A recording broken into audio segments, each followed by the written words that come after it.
Hey, everybody. Happy Friday. It's Jen Wilson with Leadership Lunch Chat and my good friend Amy Vetter. Hey, Amy. Hello. Hi. Happy Friday. Happy Friday. Glad to be here. Um, yeah, I'm glad to be here too. And Amy and I decided that we'd talk a little bit about love. And don't worry, this isn't about to take a strange turn into like boyfriend, girlfriend counseling or anything. Um, or maybe love admissions. I don't know. It could, I guess. But we were thinking about applying it in the context of work and our role as leaders and where does love fit. And so that's the concept. And I told Amy that I've been thinking about love because the song "What the World Needs Now" is "Love, Sweet Love" keeps coming through my mind because of its composer's passing yesterday, Burt Bacharach, at the age of 94. And I grew up with his music in my background as a kid. My mom was a big fan. And anyway, it was sad to see him pass, but he has a lot of songs about love, and so many songs are about love. And really, life is about love in so many respects. So anyway, we're going to talk about that and where does love fit at work? And not like dating at work, but as a because maybe that's a slippery slope. That's like an HR topic or something. We'll deal with that. So that's not what we're talking about here. But a lot of times we call it care at work. And I don't want to call it care today. I want to call it love. I want to call it what it is. But one of the things that I try to do as a leader is find things about every single person that I meet, people in my organization, my clients, my coachees, my vendors, colleagues, competitors, collaborators, everybody. And I try to find something, at least one thing that I love about them. And I keep working on it till I can, even when initially I don't like them. So maybe you want to pick up there, Amy. Yeah, well, I do think that is around mindfulness at work, that a lot of times we hold on to stories about people that affect our current viewpoint of them. It could be our clients, it could be people we work with, it could be people we work for. And it is something we have to practice, that when we go into each situation, that we are present with the person and not bringing in past stories or what other people say about us. I actually just got off a consulting call about this, that a lot of times, there's, and I'm sure you've dealt with this as well. You go into a firm and there's all these preconceived notions about other partners and other managers and staff people. And then, as a consultant, as a third party, we try to let that go and then see people for who they are, give them opportunities to shine that maybe they're not having.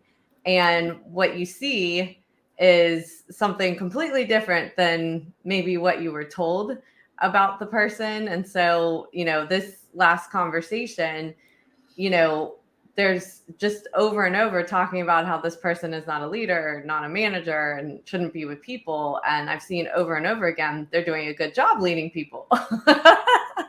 And they've got lots of ideas that have probably been squashed. And, when we squash ideas, people get negative. And so then we've got more, preconceived notions about that person, that they're negative, just because we're not allowing them to thrive. And when you allow them to thrive, all of a sudden you see another side of them. And when you give them the feedback of what a great job it is they are doing, and you actually see them as a human, the reaction you get is so huge, because they're not being seen because of whatever the past stories were and what past things people think about that person. And so I think branding, all of those things happen so easily in any workplace. And we have to understand that we can't keep holding on to something that happened in a meeting a year ago, 2 years ago, or, and so forth, and really just try to see a person differently, get to know them in a different way and give them different opportunities. Or maybe you haven't given them enough training or education to be able to thrive in the ways that you're saying that they can't. Yes. So we call that our listening for people, and our listening for people, or the filters or whatever. You can just sort of get fixed listening. You can't hear anything new. It's all the same story, the old stories. And that's not a loving thing to do to somebody, to sort of, judge, jury, and executioner them to the old story. They're chained to it forever. It can never break your connection of them to the story. And so they can't show up new, they can't evolve, they can't grow, they can't change, because even though they are, we can't see it or hear it. And the internal story can run away, so like we have a collective story we're telling, and it's not, it can really malign somebody and, make them an outcast or stunt their growth, hold them back, all those things. One thing that I try to do on the, on the love side, and you just touched on it, so I want to kind of underscore it, is the idea of like really knowing someone. So yes, I hear the stories, but I need to know them myself, and develop personal and professional rapport and find connectedness, and try to find the things about them that are the same, and wherever possible, which is the easiest place to stand in beginning to like and love somebody. And some of those things, some of the easiest ways for me to quickly get in there and love somebody is to find the things that we both are kind of deficient or terrible at. Like their flaws are the same as my flaws, or the thing they've struggled with is something I've been struggling with and working on. And that creates this, this really wonderful empathy and compassion and relatedness, that no matter what their performance is like, or no matter what the stories are like, or no matter what their feedback is when I get them as a coachee or something, that I can get in there and start relating to them. And if I can begin relating and getting them to relate to me too, like being vulnerable and sharing the stuff that I'm working on, so that they know I'm not coming from, thinking they have to be perfect or any of those things. I just think love is like love sort of greases the skids on the train of performance development and improvement and growth. It inspires people to grow. And without it, it's sort of, make wrong or something. I don't know. The distance. There's no trust without love. There's no trust without love, so, and people don't often talk about that, but man, people have to feel like you really care about them. Yeah. Well, and what Matthew just said, that was exactly what I was going to say as well, about being vulnerable and acknowledging your own weaknesses. Some of the, I don't know if you've read the book by Brene Brown, her latest book of Atlas of the Heart, but she goes really into so many definitions of words that we use. And this was exactly where I was going to go, is the first step is actually going to, what is it about that person I can relate to? But if I am feeling negative thoughts toward somebody as well, it's really important that I take some self-observation and try to figure out why I am feeling that way. And so one of the, great definitions that I thought she brought out in that book was about envy and jealousy. And a lot of what gets in the way of sharing that heart space and being more open to people is, envy or jealousy. And so, and there's a difference where jealousy is something that, there's usually three parties. So it's you, them, and something else that you want, and something that you feel that could be threatened. They could take it from you. So, but envy is maybe just looking at their life It's not a third person of just like, I want that. And I'm envious of the fact that they have something that I don't. And so it is really important to ask yourself those questions too, that might be getting in the way of you seeing people as they are in this moment, so that you don't get in the way of a productive relationship, of getting in the way of things that you could be doing in the workplace that is successful, because you're so fraught with what's going on internally. And a lot of times that's the hardest thing to acknowledge, for yourself, is being able to admit your weaknesses, to be able to admit what's going on and work on how to get past that. Yeah. Well, and where that whole jealousy, envy conversation goes for me is back to something that unfortunately in our time together we've only talked about 1.1 million times or something. And it's selfishness. You know what I mean? Like if I'm going to operate in an environment of scarcity and be selfish and, like I begrudge you what you have and I'm afraid you're going to take what I have. Gosh, what a sad way to live, So, we should live in bounty and generosity as leaders. I mean, that's the most compelling, inspiring, motivating kind of leader to have around, is one that lives in like, hey, we can all get there. And this isn't about like who's going to stand on the podium first, second, and third place. This is like we're all going to go across the finish line together. We'll hold hands. We're going to get there. We can all have the benefit of the wonderful things that are happening in our business. We can all be better leaders. We can all build skills. We can all get credit. We can all, and I'm not saying like,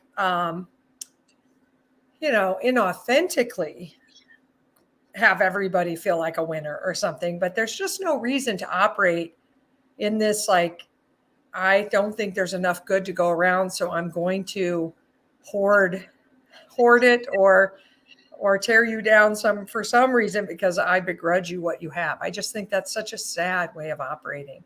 And no organization can be high functioning and high performance and fun and a place everybody wants to be that has that sort of scarcity, selfish, unloving way of being. Yeah. Well, and that, just to go to what Jennifer was saying about being authentic, I think it's really important that you don't fake authenticity, so it's really important to truly be authentic, because people see through when it's not for real. Yes. They catch it, they talk about it. You actually create more combustion in the environment, I think, where people are, know it's not in alignment, versus really being truly vulnerable and open and admitting where you've got weaknesses, and relating to what other people have gone through, or even talking about your own journey for people that work under you, where you've been there, you've done that, you understand what they're going through and how hard that is, and ways to navigate through it, versus, trying to, I think there was an old mindset from a leadership perspective that you're not supposed to get close to the people underneath you. You're supposed to keep this line, and then arm's length, and, and perception of that. And the fact is, people believe more in you as a leader, as a team member, when you are more authentic, when you are sharing your stories, when you care about what's going on in their life. I mean, one of the goals I just left a firm with is that every partner needs to know, for the people that report into them, everybody's names, their spouses or partners' names, their kids' names, that, at a minimum, you should know who they are. Like, what are their hobbies, and have conversations that show you care about who they are as a human. Yes.